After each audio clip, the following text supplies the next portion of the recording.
Lieutenant کی حالت واقعی ہی بہت ابتر تھی. سینے میں بہت شدید درد اٹھا تھا اور وہ دونوں ہاتھوں سے سینے کو دبائے ہوئے دورہ ہوا جا رہا تھا.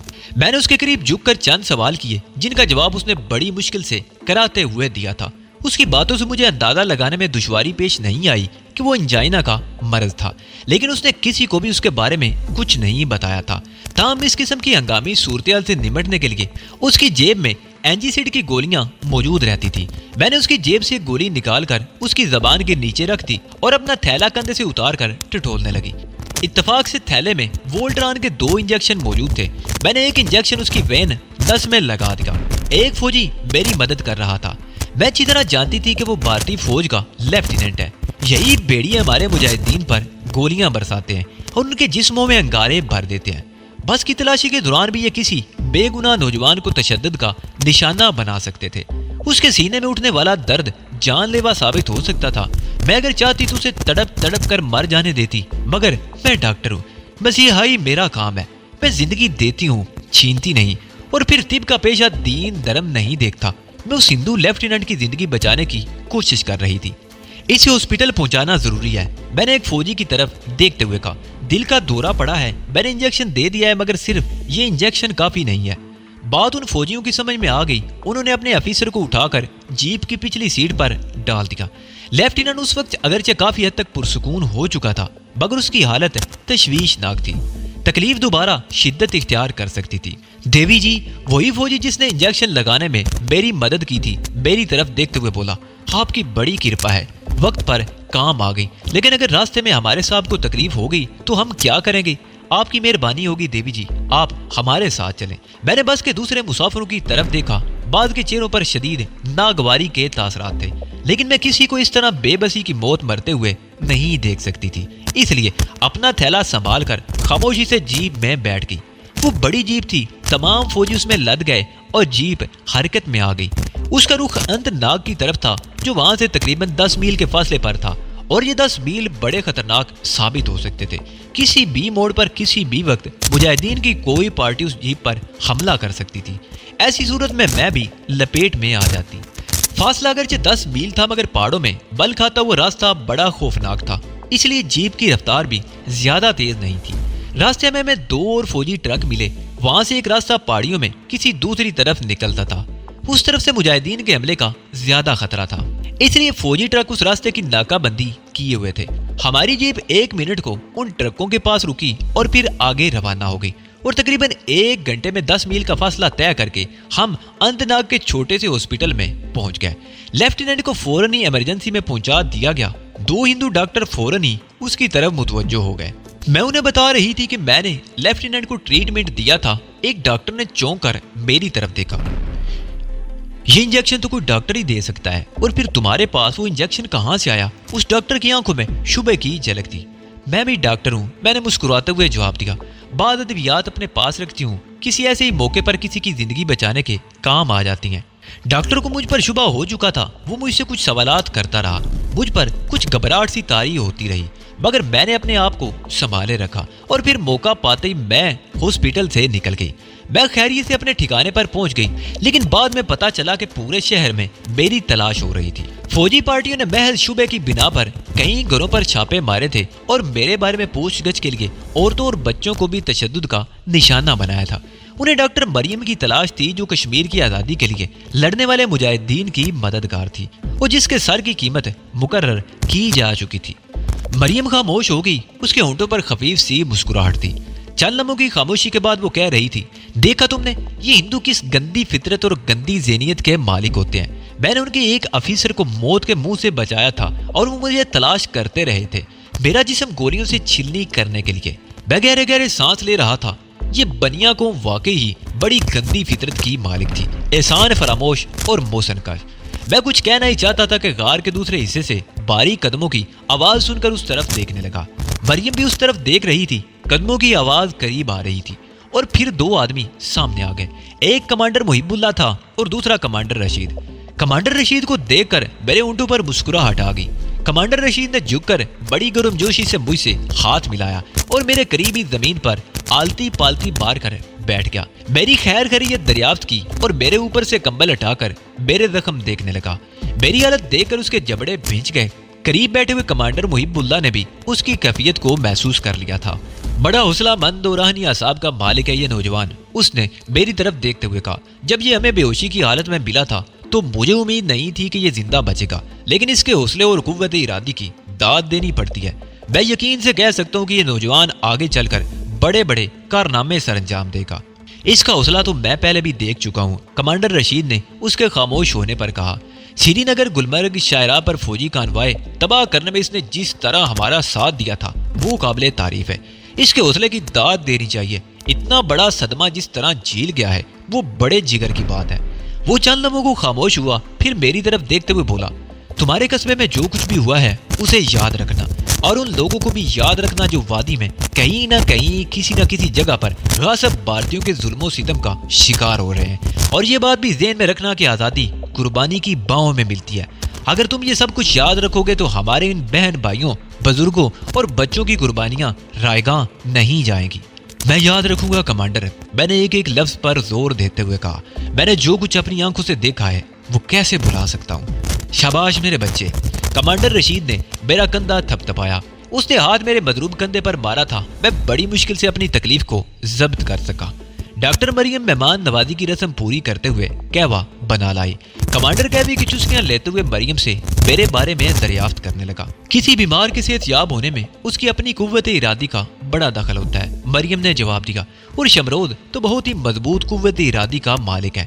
اس کی حالت دیکھ کر تو میں سمجھی تھی کہ یہ کئی ہفتوں تک اپنے جسم کے کسی حصے کو حرکت تک نہ دے سکے گا، لیکن آج دوسرا ہی دن ہے اور یہ خود سے اٹھ کر بیٹھ جاتا ہے۔ وہ چند لمحوں کو خاموش ہوئی، پھر بولی، زخم مندمل ہونے میں چند روز لگیں گے، اس کے بعد بھی چند روز آرام کی ضرورت محسوس ہوگی، لیکن مجھے یقین ہے کہ یہ آرام نہیں کرے گا۔ بات ختم کرتے ہوئے اس کے ہونٹوں پر خفیف سی مسکراہٹ آ گئی تھی۔ ہاں، کمانڈر محب اللہ بھی مسکرا دیا۔ میں اس کی آنکھوں میں دیکھ کر بتا سکتا ہوں کہ اس کے ہاتھ رائفل اٹھانے کے لیے بے چین ہو رہے ہیں۔ میں خاموش بیٹھا دل ہی دل میں مسکراتا رہا۔ اپنے بارے میں ان کا تجربہ دیکھ کر اور مجاہدین کی آراء سن کر مجھے بہت خوشی ہو رہی تھی۔ میں واقعی ایک بار پھر رائفل اٹھانے کے لیے بے تاب ہو رہا تھا۔ اور پھر ان کی گفتگو کا موضوع بدل گیا۔ بھارتی درندوں نے سوپور میں جو تباہی پھیلائی ہے اس کی جوابی کارروائی کے لیے تم نے کیا سوچا ہے محب اللہ؟ کمانڈر رشید نے اس کی طرف دیکھتے ہوئے کہا، میرے ذہن میں ایک منصوبہ ہے مگر میں نے ابھی تک کوئی فیصلہ نہیں کیا۔ کمانڈر محب اللہ نے جواب دیا، تم جانتے ہو یہ بھارتی فوجی اس قسم کی بڑی کارروائی کرنے کے لیے بہت بڑے محتاط ہو جاتے ہیں، اور یہ بھی جانتے ہیں کہ ہم ان کے فوجی کیمپوں کو نشانہ بناتے ہیں۔ یوں تو فوجی کیمپوں کے ارد گرد ان کا پہرا بڑا سخت ہوتا ہے، لیکن ایسے موقعوں پر وہ کچھ زیادہ ہی محتاط ہو جاتے ہیں اور کسی اجنبی کو کیمپ کے آس پاس دیکھتے ہی گولی سے اڑا دیتے ہیں۔ اس لیے ہمیں جلد بازی سے کام لینے کی بجائے چند روز انتظار کرنا پڑے گا۔ ویسے تمہارے ذہن میں منصوبہ کیا ہے؟ کمانڈر رشید نے پوچھا۔ گلمرگ، کمانڈر محب اللہ نے جواب دیا۔ تم جانتے ہو گلمرگ ایک بہت بڑی چھاونی بن چکا ہے۔ یہ چھاونی شہر کے مشرق میں پہاڑ کے دامن تک پھیلی چلی گئی ہے، اور شاید اس طرف وہ مزید آگے نہیں بڑھنا چاہتے، اس لیے وہ شہر کے جنوب کی پہاڑیوں میں بھی ایک بہت بڑا کیمپ بنا رہے ہیں۔ 1 مہینہ پہلے میں نے ان چھوٹی چھوٹی پہاڑیوں پر بہت دور تک انہیں خاردار تاریں لگاتے دیکھا تھا۔ خاردار تاروں کی اس باڑ میں جگہ جگہ نگران چوکیاں بھی بنا رہے تھے تاکہ کیمپ کے باہر دور تک نگاہ رکھی جا سکے۔ اس طرف کی پہاڑیاں زیادہ اونچی نہیں ہیں، کیمپ بنانے کے لیے وہ یقیناً بہت اچھی جگہ ہے۔ وہ چند لمحوں کو خاموش ہوا، پھر بات جاری رکھتے ہوئے کہنے لگا، میرے آدمی اس علاقے پر مسلسل نگاہیں رکھے ہوئے ہیں اور مجھے ان کی رپورٹس بھی ملتی رہتی ہیں۔ مجھے ملنے والی اطلاعات کے مطابق اس کیمپ میں فوجی ٹرکوں کی آمد و رفت شروع ہو چکی ہے، لیکن ہمیں چند روز انتظار اور کرنا ہے اور یہ دیکھنا ہے کہ وہاں ان کی سرگرمیاں کیا رخ اختیار کرتی ہیں۔ اس طرف سے میں بھی غافل نہیں ہوں، کمانڈر رشید نے اس کے خاموش ہونے پر کہا۔ میرے آدمی بھی علاقے پر نگاہ رکھے ہوئے ہیں اور مجھے ملنے والی اطلاعات کے مطابق وہاں اسلحہ اور گولہ بارود کا ڈیپو قائم کیا جا رہا ہے۔ یہ تو بڑی تشویشناک خبر ہے، کمانڈر محب اللہ نے کہا۔ گلمرگ کی چھاونی پہلے ہی ہمارے لیے بہت بڑا خطرہ بنی ہوئی ہے۔ اس چھاونی کی وجہ سے اس علاقے میں ہماری سرگرمیاں محدود ہو کر رہ گئی ہیں۔ اگر یہ ڈیپو بن گیا تو ہمارے لیے مزید مشکلات پیدا ہو جائیں گی، اس لیے ہمیں جلد از جلد اس کا حل سوچنا ہوگا۔ وہ خاموش ہو کر داڑھی کھجانے لگا، پھر بات جاری رکھتے ہوئے بولا، میرا منصوبہ یہی تھا۔ میرا خیال تھا کہ وہاں کوئی کیمپ قائم کیا جا رہا ہے اور میں اس کے خلاف کارروائی کے لیے چند روز انتظار کرنا چاہتا تھا۔